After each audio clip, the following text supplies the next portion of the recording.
Hey babes, welcome back to Codependency Alchemy, the podcast. I'm your host, Alyssa Zander, and this month we're going to do something a little different. I was super sick, so I didn't have the voice or the energy to record new podcast episodes. So I pulled from a recent masterclass that I did in the Codependency Alchemy immersion. It was such an amazing masterclass, and we moved through shadow work, inner child healing, talking about codependency, ways that it shows up in our life. And I thought it would make an amazing podcast episode. In fact, it made two because the masterclass was so long. So the next two episodes are going to be on the masterclass that I did called Identifying Codependency. And I hope you enjoy it.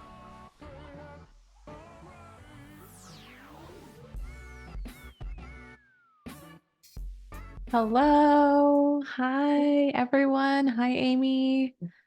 Hi, Sierra. Hi, Lena. Georgia. Brian. Hello. I'm just going to spend the first few moments just letting people in, probably for the first 5 minutes or so. So if you are able to, I'd love to get to know you guys in the chat. You can just let me know where you're maybe located, where you're at in the world, and maybe how you found this offering, how you found me, all the things. Just love to get to know you guys a little bit. You're welcome to leave your screens off. You're also welcome to come on screen if that feels safe or comfortable for you. There's no right or wrong, so whatever feels good for you guys. I love doing these offers because I get to meet so many new people. So just let me know, yeah, where you live in the world. Hi, Antoinette. Hi, Lena. Located in New Jersey. Found you through a podcast. Amazing. That's so awesome. Hi, it's so nice to Hi, see nice you. to see you too. Thank you so much for being here. I love getting to know you guys all and just seeing faces. I love when I get to like picture you. It's like, okay, this is you. This is what you look like. Brian, you're from Eugene. Oh my gosh, you're so close to me. I'm also in Oregon. So cool. I love that. Pacific Northwest. Sierra from Edmonton, Canada. Nice. Through my website. Cool. On IG. Yeah, I live on Instagram. So that's awesome. Yeah, cameras can stay on or off, whatever feels most comfortable for you. Grand Rapids, amazing. Oh my gosh, I have someone who I know from that area in Michigan. Very, very neat. That's so cool to see how many people from around the world. So, we're just gonna let these first few moments letting people kind of trickle in. You guys can connect in the chat. Today's going to be day one of the 3-day immersion. My intention for coming together and offering this to you guys is so that you can get kind of a feel for what goes down in the Codependency Alchemy membership. In the membership, we meet few times a month. The first Thursday of the month, we do a masterclass, which is going to be a little bit like what you see today. What I do for the masterclasses is somehow illuminate something for you guys or help you guys see something in a way that maybe you haven't seen before or haven't explored before in regards to codependency, in regards to the mother wound, in regards to relationships. And the topics vary depending on what the people in the membership vote on. So that's what we're going to be doing today. Today, the masterclass is on identifying codependency, which if you guys are here, you guys have probably come across a piece of my content where it's like, oh, I do that thing, or oh, I can relate, or yeah, I've found myself in that situation before. So maybe your awareness has already kind of been peaked a little bit. Today, I really want to take you guys through the shadow work and the inner child practices that I do with people in the membership and people who I work with in my more intimate containers as well. So yeah, it's like you get a little taste, a little feel, and get to come into community with other people who are also navigating these types of things. So, so yeah. All right, I'm gonna go ahead and share my screen so we can drop in and get into today's masterclass. I want to let you guys know to use the chat as much as possible. The chat is there for you to receive support, to ask questions. I love responding to what you guys have going on, what you guys are moving through, what you guys need support on. So please use the chat. Don't worry about being too much in there. It's really for you guys to ask me questions so that we can connect more and so I can support you through the shadow work as well. This will be very much interactive because we will be doing shadow work in a somatic practice, and I will be asking you guys to share what comes through for you in the chat. So just be ready to be using the chat, I guess is what I'm trying to tell you. We will be using it. The reason why I want to just share this too, because sometimes sharing in the chat can be really uncomfortable for people who experience codependency in the mother wound, because we are afraid of being too much. We're afraid of judgment. We're afraid of comparison. We're afraid of doing it wrong. I just want to name all those right out of the gates because it's very real. And if we're here, it's likely that we experience that or have experienced that to some extent. So a great way to tend to that wound, a great way to begin to shake it up a little bit and begin to try to relate in new ways is to use opportunities like this, spaces like this, to kind of play with being seen, all parts of you without judgment. And you might be surprised at how similar we all are by seeing how other people experience codependency in their life. So we will be doing shadow work today. We will be doing somatics today. If you don't know what that is, that's great because I'm going to teach you. All right, so today we're going to get into identifying codependency, shadow work, and somatic masterclass. First, I'll introduce myself because I don't think I've actually connected with any of you who are here yet. And if we have, then I apologize. But my name is Alyssa, and I am a codependency and relationship coach. I have a top 100 podcast, which I cannot believe that I'm even saying that. That is wild to me. I just launched the podcast it was last April, and it was just a passion project for me. I wanted the things that I share about in my one-on-one space to be accessible to everyone. And I was like, I just want everyone to be able to have access to this healing, to this work, to these conversations. And so that's how the podcast was born. And the fact that it's top 100 in I think it's 5 countries now is just like a dream come true. So actually drop a heart or let me know in the chat if you've found my work through the podcast, because I'm always super surprised because I think people find me on Instagram, but lately on these masterclass calls and in the membership, people are like, no, I totally found you through the podcast. And I'm like, that's amazing. It's so cool. Also, oh yeah, Kayla found me through the podcast. Amazing. So cool. I love that. Thank you guys so much, for all the support you guys give me on the podcast too. I love hearing how the episodes resonate for you. The fact that you guys send me messages saying oh my gosh, I feel so seen. I had no idea that I thought I was the only one that did this. And I'm like, it is so healing for me too, to know that I am not the only one who does this. Whatever this is, it's a lot of stuff. But I also published my first book exactly a year ago. It was June 2023 where my book, Healing the Mother Wound with Mother Earth, was published. If you did not know that, I wrote a book.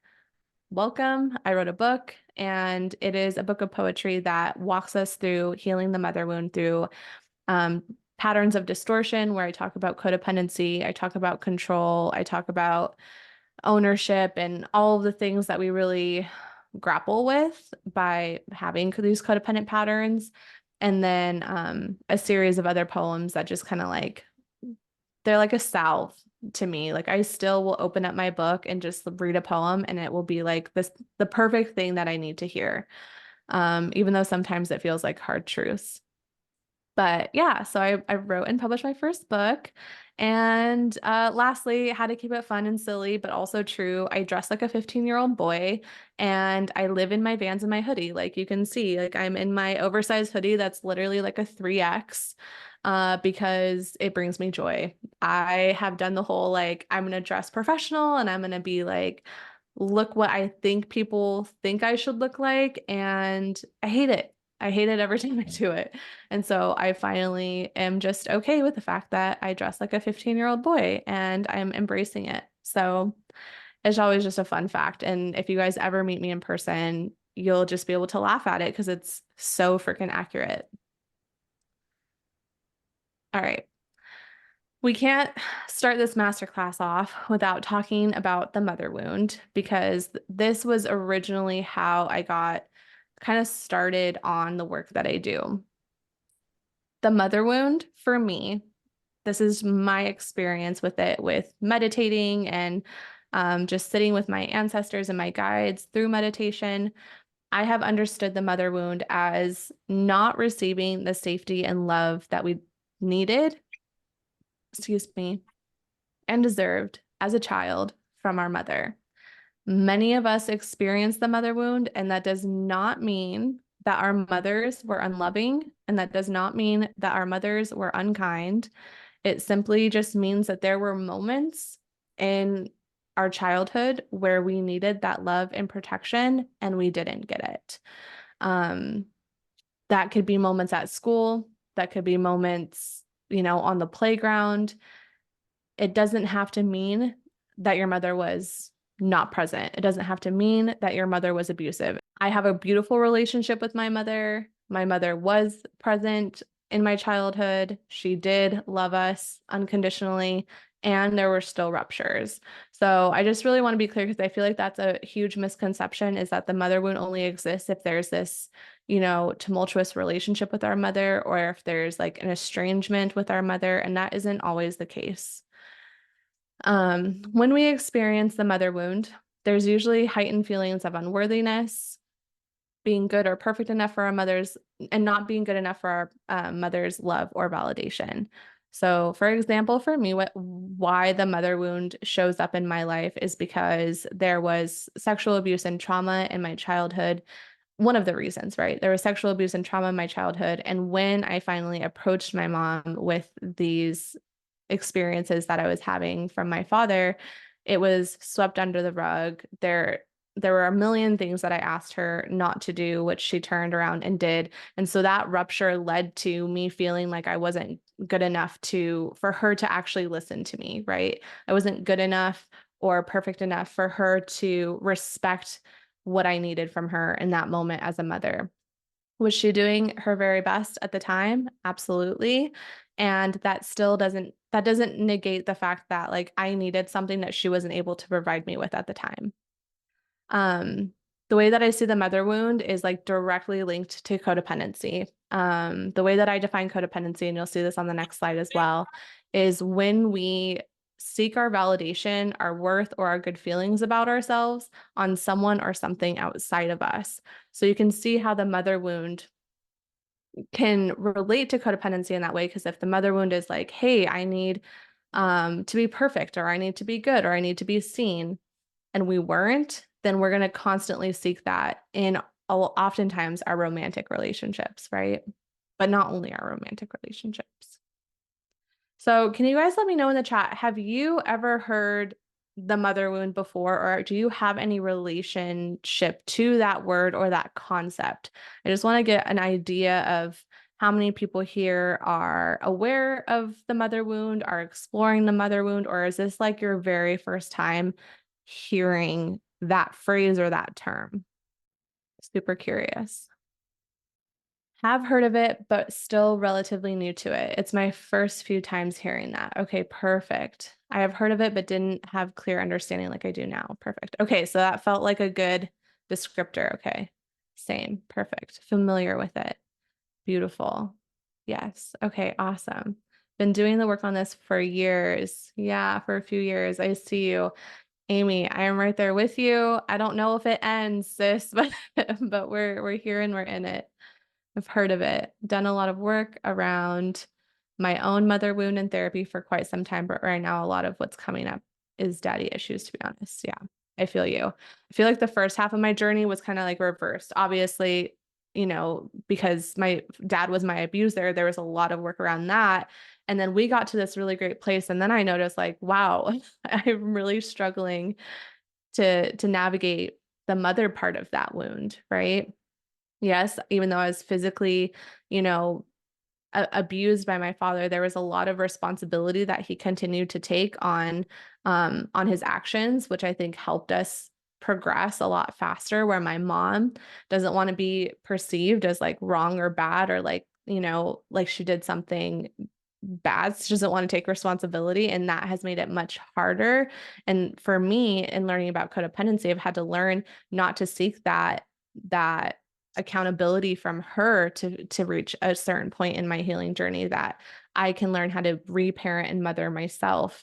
That is what I wrote in my book, which is, I'm surprised I don't have my book right here, but that's really what I learned around healing the mother wound in my journey of writing that book, is that healing the mother wound isn't actually about like healing our relationship with our physical mother. It's about reclaiming like the mother archetype within us, right? Reparenting and being the mother to the inner child that exists within us, that we needed and that we deserved and that we didn't get. And so the moment I kind of like freed my mom from that expectation that she needed to provide that for me by taking accountability for her actions or lack thereof, and I began to just tend to that part of me and reparent it, it was like night and day. And my relationship with my mom has like totally shifted since I made that connection and that shift for myself. Yeah, I need to work on this more in therapy. It's been 20 years of therapy off and on. Yeah. I'm so glad that you guys are getting that support. It's so important to have a space for us to be seen and witnessed, which is exactly why I created this membership, because I felt so alone in this journey. Like, is anyone else going through this? And is anyone else experiencing this? And the more I started sharing my story online, the more I started seeing how not alone I was actually, but how many people do feel alone in this. And so, yeah, it's so important to just have space where we're able to talk about these things. It's interesting. I had my mother wound for both parents that needed me. Learning boundaries. Yeah, boundaries is a huge piece. Boundaries, which is what I think the next masterclass is probably going to be in the membership.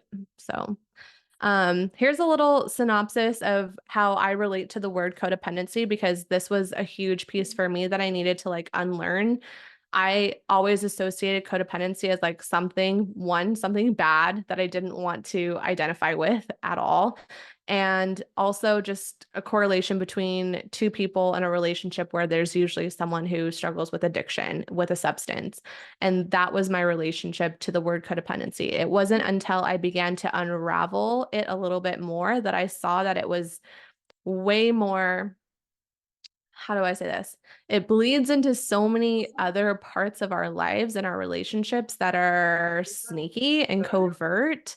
And when I finally landed on this definition that came through, it was just like, this helped me shift it in such a big way, where I was like, okay, this makes sense. This is something tangible. I can begin to actually play and navigate where codependency shows up in my life through this framework, which I already kind of said it from the previous slide, but it's codependency being when we place our worthiness on something outside of us.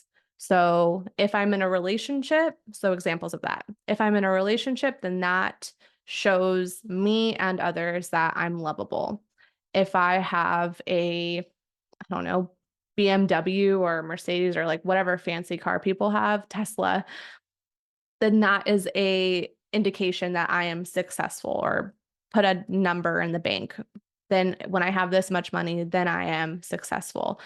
That is codependency, right? When I have this, or when I have this, whatever the marker is, then I get to have this, or then it proves that I'm good enough, or that proves that I'm smart. Think about how early this was conditioned on us, like school.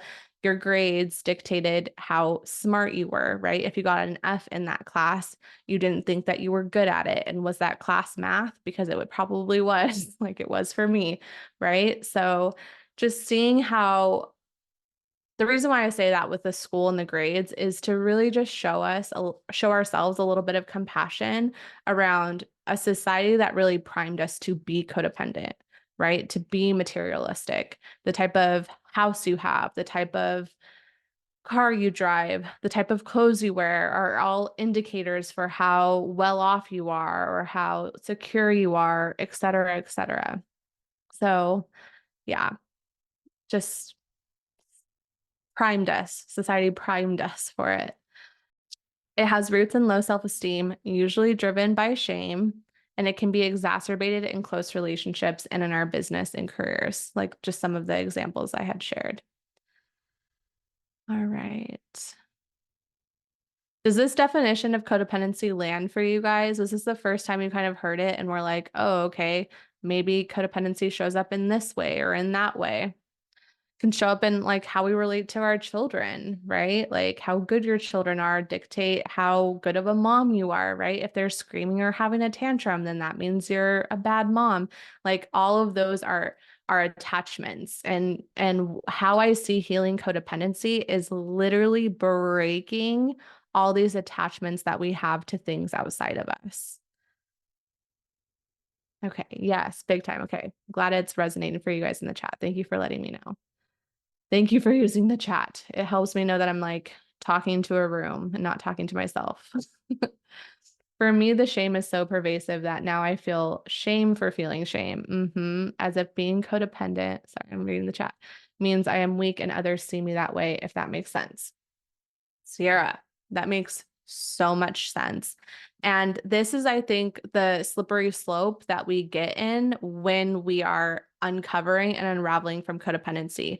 Because codependency has its roots in low self-esteem and shame, oftentimes we'll find ourselves in a shame spiral, right? The shame sets in and then the guilt sets in, and then the shame sets in and then the guilt sets in. And when we're in that like tornado of shame and guilt, it tends to exacerbate our codependent patterns because we don't feel good about ourselves. And so it's almost like it puts it on a main stage with a spotlight on it. And then we're just grasping for any sort of validation, any sort of praise to somehow ease that part of us that feels so unworthy or bad. Like that's such a common one for me. Like I'm bad. Like I feel bad. I want someone to validate that I'm not bad. And what I will say helps me, Sierra, and anyone else who relates to this, which it sounds like a lot of people do, right? They're saying in the comments, totally relate. And it is exhausting, is seeing that shame. How do I say this? When you have awareness that shame or guilt tends to be a pattern that shows up for you, that awareness is like a key. And so when you have awareness that you're feeling shame, and for me, a lot of times it's around the same things. So if you can pattern track, like what happened right before this, when does shame usually come up? Is it around your kids? Is it around your partner? Is it around food? Then you get to start implementing a tool to support you in regulating when that shame sets in, because it's usually a time where our body's nervous system is dysregulated. And so we get to begin to learn how to self-regulate through the shame. It's not that shame is going to cease to exist. And if you guys are on my email list, then you guys got this drop in yesterday morning where I was talking about healing is not about never feeling discomfort again. Healing isn't being void of pain, shame, guilt, anger, sadness, depression. Like we are here to feel as humans. We have an ego. We're going to feel. We're going to be triggered. We're going to be activated. The point in healing is not being void of those feelings. The point in healing is that you have enough awareness and you have the tools that when the shame comes up, when the guilt comes up, when the anger comes up, when the depression comes up, you know how to hold yourself through it. I still experience depression. I still experience anger. I still experience guilt and shame. And when I notice, and sometimes I notice in an hour, sometimes I notice in a day, sometimes I notice after it's been a week, you know, it's not holding judgment against myself depending on how long it took. But as soon as that awareness drops in, it's like, oh, okay, Now I can hold myself through this. Or, I mean, we have free will. You don't have to hold yourself through it. And then you can continue to feel what it is that you're feeling. But yeah, deeply resonates, makes a lot of sense. So many misinterpretations of the word and the meaning. Thank you for saying that, Amy, because it really is. Codependency is like this dirty word, which is why I share so openly about it on my Instagram. And I don't come from this place of like, I've healed from codependency. I don't experience codependency. Like it's something that we need to get rid of and be, void of, but it's like I have these patterns that are codependent and here's how I navigate them in a way that is like lighthearted, hopefully playful, and also just real, because I think this idea that it's something that we need to get rid of because it's a negative trait is really keeping a lot of us looping in the patterns to begin with because of the shame, right? Yeah. I'm so attached to the idea of helping others to my detriment. Yeah, that savior complex for us is real, is so real. It really taps on our need to be needed, which if we're needed and we can fix things and help others and they constantly come to us, it tends to that part of us that fears abandonment, because if they need us, then they won't abandon us. Ooh, we could go all day in here on all this stuff. So oftentimes people stay trapped in this cycle because they believe that they are not worthy of a better situation. And so some of these patterns show up as ways that we abandon, betray, or leave ourselves. Just want to leave that here. So now we're going to get a little bit more interactive. I want you guys to take a moment to close your eyes down if it feels safe for you to do so. We're going to do this a few times tonight. If it doesn't feel safe for you to close your eyes down, that's okay. There isn't a right or a wrong way to do this. If it doesn't feel safe for you to close your eyes down, or like if you're driving, please do not close your eyes. Fix your eye on something in the room that does bring you a sense of safety or ease or peace. This exploration that we're going to do on this slide is designed to help you become more aware of your tendencies and patterns when it comes to how you relate to your relationships. Okay. So I just want you to think about some of your closest relationships, whether they're familial, friendships, family, romantic relationships. I want you to think of, do you make excuses for others and how they treat you, how they talk to you, how they interact with you? And just think to your relationships. Do you tend to make excuses for others? And then you can let me know in the chat, yes or no. Yes, yes, yes. Give me some of your excuses for others. Yes, I always see both sides, behavior and their humanity. Mm-hmm. Mm-hmm. I see you, Antoinette. I feel that way. Yes. Mm-hmm. Yeah, they're just tired. Yeah. Yeah, they're just having an off day. Mm-hmm. Mm-hmm. Mindful of their trauma. Yeah. Forgetful of how they hurt me. Mm-hmm. I make excuses for not being healed and lashing out about stupid things. Mm-hmm. Quote unquote stupid things. Yeah. Yeah, those are real. Sometimes it's hard to know what is reasonable expectation versus unreasonable expectation to have of others. Ooh, that's a good one, Amy. I struggle with that too. There's a podcast episode on that. I have to remember the name of it. All right, the next one. Do you avoid conflict to keep the peace? Let me know in the chat. Yes or no. Do you avoid conflict to keep the peace? Yes. Whenever I think of this one, I just think about my mom. Like my mom will do anything to avoid conflict. Which means I avoid anything to keep conflict. I've gotten better. I've gotten better around reframing conflict, but it takes time, and some days are better than others.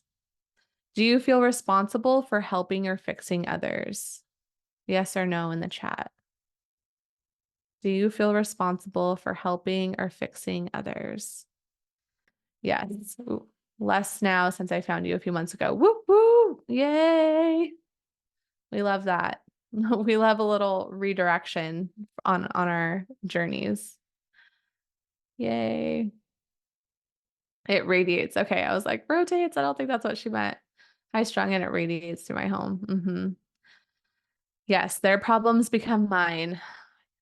Full-time job and enmeshment. Yes, every time. hmm hmm I'm good with surface conflict, but hide from conflict with my feelings are hurt.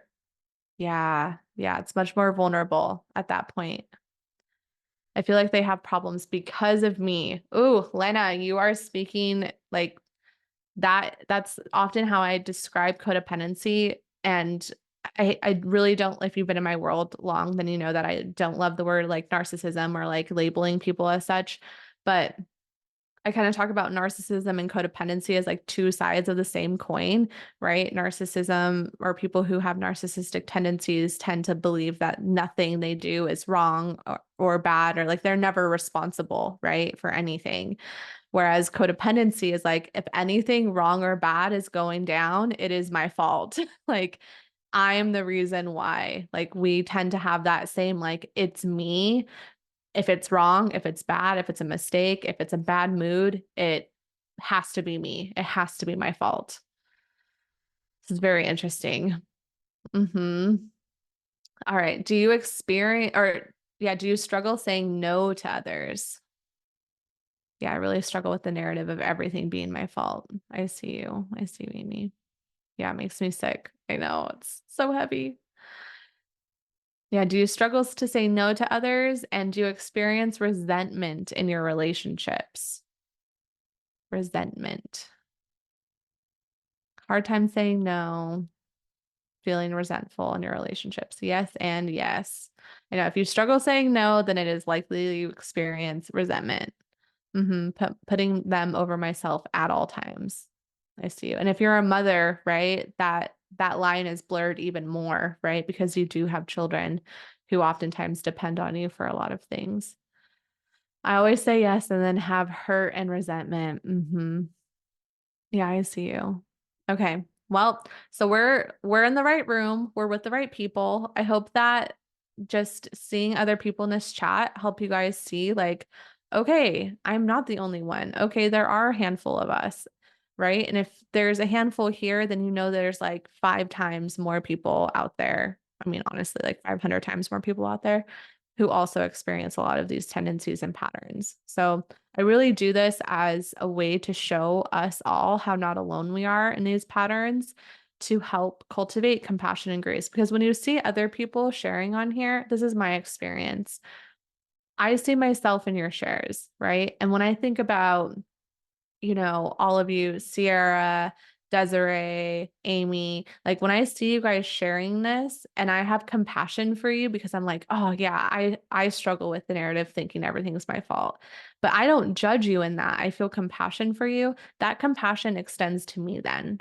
When I'm starting to feel that in my own life, I've cultivated it for you. Therefore, a part of me is able to cultivate it a little bit more easily than I would have before. Where before I would just hold immense judgment. And I might still hold judgment, but it might just be a little bit less because of the compassion I've cultivated for you guys. So just take that as your like that is one of the gifts of this community for sure. All right, my favorite part, we're going to get into shadow work for codependency patterns. Is it reasonable expecting that compassion from my partner? I will tell you, in my experience with my relationship with my partner, whenever I wanted something from him, it was because I was lacking it for myself first.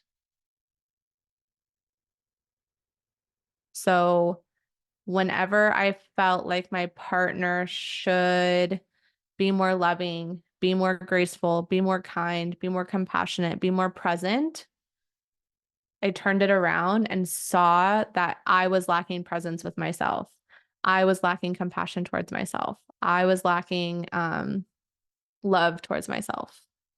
And so before expecting it, I don't think it's unreasonable to expect it, but that is the codependency pattern, right? Is like, oh, I will feel better if I get this compassion from my partner.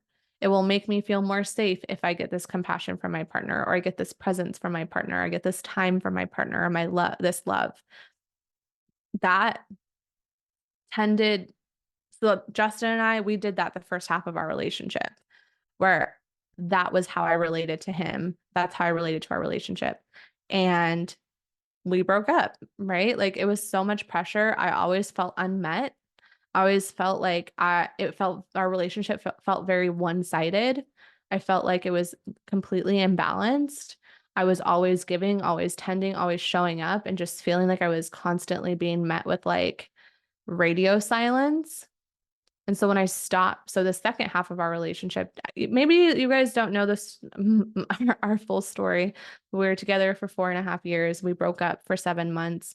And we didn't break up and say, like, oh, we have healing to do. We need to go work on ourselves and come back together. It was just like, we wanted different things. It was amicable. We're just going to go our separate ways. And it was a mess. But we did really go our separate ways. We didn't go our separate ways with the intent to get back together, but that's just what happened to happen.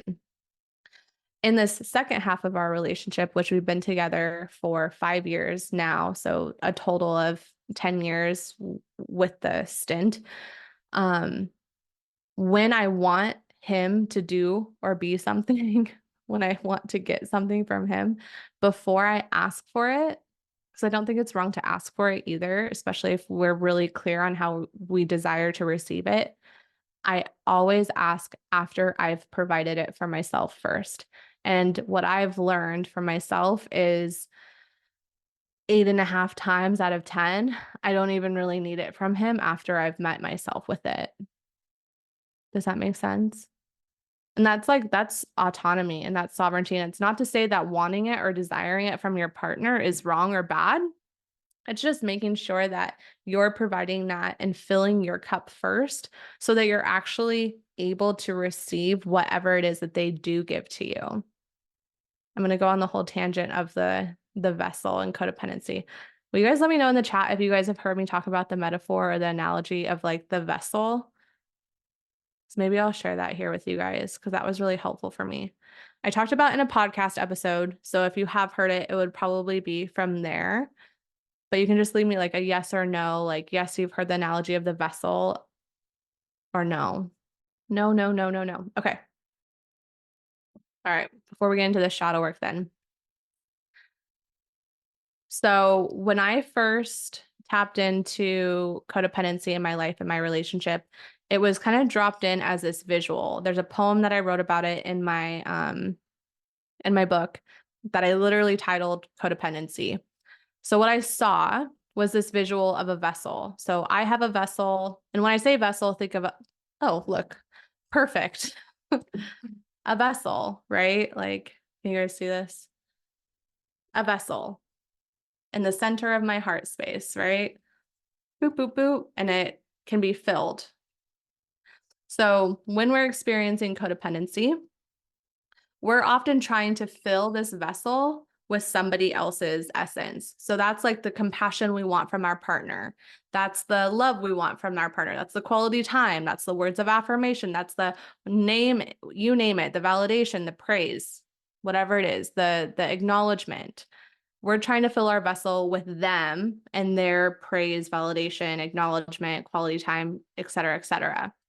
And when we get it, so when they do say, I love you, or when they do say, I appreciate you, or when they do spend quality time with you, it goes into the vessel, but it goes right out the bottom, right out the bottom, because we cannot be filled with somebody else's essence, right? So it feels good for a moment because it goes in there, it takes up space, but it goes right out the bottom. And then once it's at the bottom, where are we at?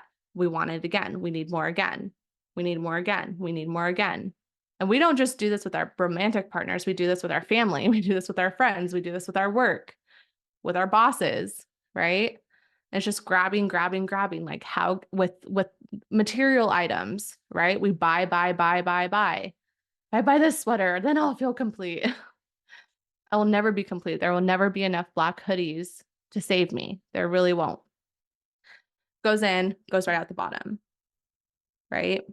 So what I learned is healing codependency is filling this vessel with our essence. So that's what I'm describing here. Where can I show up for myself with compassion? Where can I show up with to myself with quality time? Quality time was the huge one that I used and like weaponized it in my relationship with Justin. My love language is quality time, so you need to spend quality time with me. What I did is I pattern tracked, and every time I said Justin should spend quality time with me, I started saying I should spend quality time with me. So what am I going to do to spend quality time with myself right now? Excuse me. And then I chose baths because that was like most accessible to me and it was free and I could do it at home. And that was usually when I was triggered. And so I just started taking multiple baths like a day, which I hated baths. I didn't like them. I was super frustrated. I felt like this isn't working. This isn't working. But you know what? After doing it consistently over a period of time, I started actually enjoying them and I started craving them and wanting them. And I actually started feeling fulfilled. I started feeling like I was actually growing a relationship with myself. So when we fill our vessel with ourself, we end up in our overflow. So when our partner does praise us, which what happened with Justin and I is I started spending quality time with myself in the bathtub, and then eventually he came in, and then I quite literally came in, like and sat in the bathroom with me and was just like talking to me one of the days. And it was just like a mind-blowing like piece of evidence of like, wow, I was really able to sit in presence with him while he sat with me here at the bath. And like that conversation, I remember had so much depth. And even though it was only like a 5-minute conversation before he left, I felt like I got so much more from that 5 minutes than I had gotten in like a year. But it was because I felt like because I was full, right? I really had met myself that whatever he poured into me added to my overflow, and I was actually able to be present to it. And so it's not that we're not supposed to receive validation, praise, love, time from our partners. We will, of course we will. It's inevitable. But we want it to add to our overflow, because the way I see it is our partners have a vessel too. When we're both in overflow, there's a vessel in between us, and that's like our relationship vessel. It gets to pour into that. And that is healing codependency. That is stepping into sovereignty. And that's how we heal the world, right? Because we're not trying to get from other people to feel complete. We're pouring into others because we have so much overflow. Question in the chat. How do I meet my own need for connection when I can't use a partner or friend? Like that feeling of wanting to be wanted and important to your partner. So what I would do to identify what it is that part of you needs for connection is I would do this shadow work and the inner child healing. How can I do this? I'll send the write-up. It's a free newsletter that I did on shadow work and inner child healing, because what the part of you that needs connection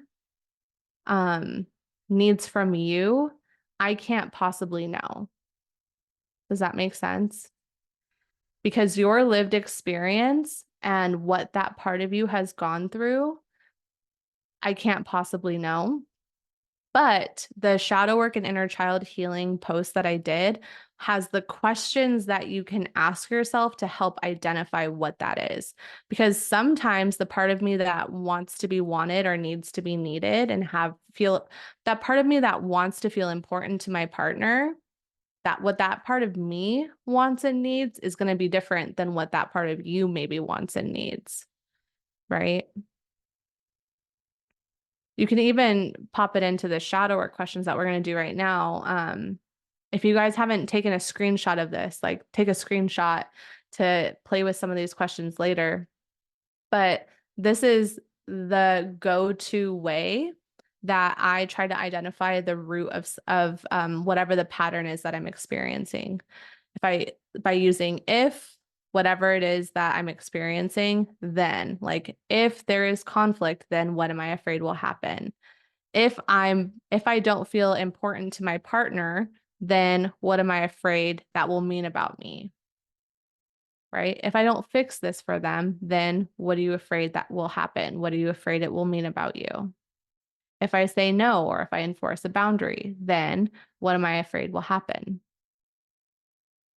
So let's go ahead and do the first one together. If there is conflict, then what are you afraid will happen? And I'll show you how I would do this with clients. You guys can just put it in the chat. If there is conflict, then that means I'll be alone. That's the root for a lot of these. Then I'll be abandoned or proven unworthy. If there is conflict, then my feelings won't be validated and it will make me be the faulted person. Yep. And if I'm abandoned, if I'm unworthy, if I'm alone, if I'm not validated, if I'm wrong, then what will that mean about you? I'm not worth it. I'm the weak link. Yeah. The reason why I'm failing at the relationship, right? Failure, let my family down. Failure. Then I failed. The reason why I know shadow work is a buzzword. I know so many people are talking about it, but I want to tell you guys why asking these questions are so important. Because when you guys see, right, if there's conflict, then it means I'll be alone, I'll be abandoned, unworthy. It'll prove I'm unworthy, not validated, the wrong, not worth it, the weak link, failure. It helps us cultivate some compassion for this part of us that's in the pattern. Of course, you're avoiding conflict because avoiding conflict is helping that part of you not feel like you're a failure. It's helping that part of you not feel like you're not worth it. It thinks that avoiding conflict will somehow validate or prove that you're worthy or good enough or not wrong or bad. So shadow work helps us see these really sacred parts of us that ultimately live in a state of fear and protection. And when we ask these questions and ask ourselves, like, what is this part of me holding? Right? If I don't fix this for them, then they'll be mad at me. And if they're mad at me, then they won't like me. And if they don't like me, well, then they'll leave me. And if they leave me, then I'll end up alone. If I'll end up alone, then like, why am I even here? Right? Questioning our existence. Of course, this part of me is going to fix it for them because it thinks if it doesn't, it's holding all those things I just named, right? Them being mad, them not liking me ending up alone. It's like such a heavy burden. So it's like, I'm not going to do all that. I'm just going to fix it for them, right? Yeah, I have to show I'm strong. So shadow work is really about bringing these parts of us in the patterns forward for us to see, what are you holding? Like, what are all these stories and beliefs that you're holding that are attached to the reason why you're doing it? Because we can't change a pattern unless we know why the pattern exists. Fixing for it exists for me because I believe if I don't fix it, I'll cease to exist. There's no point of me existing. Right? When I know that and I find myself in that pattern, I get to say, okay, I'm doing the thing where I'm fixing this for this person because this part of me thinks that if I don't, I'll cease to exist.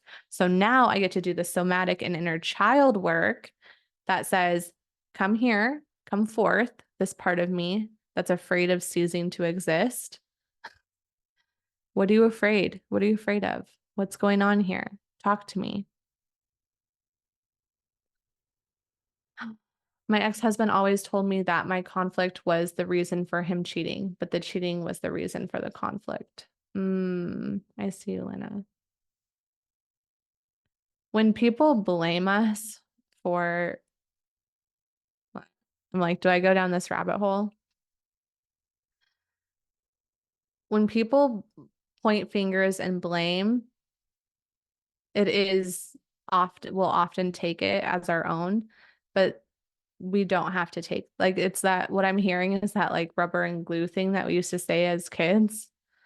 You know, we can witness them in their truth. That might be their truth. It doesn't have to mean it's the truth, if that makes sense. Some of us have been taught that our worthiness, belonging, and lovableness are based on us being a certain way, right? So I don't know if you guys can relate to some of these, but these are things that I've experienced a lot in my life, so I named them. Like being quiet, overgiving, self-sacrificing, being submissive. I grew up in a very white town and I was like one of a handful of people of color, and it was advantageous for me to be quiet,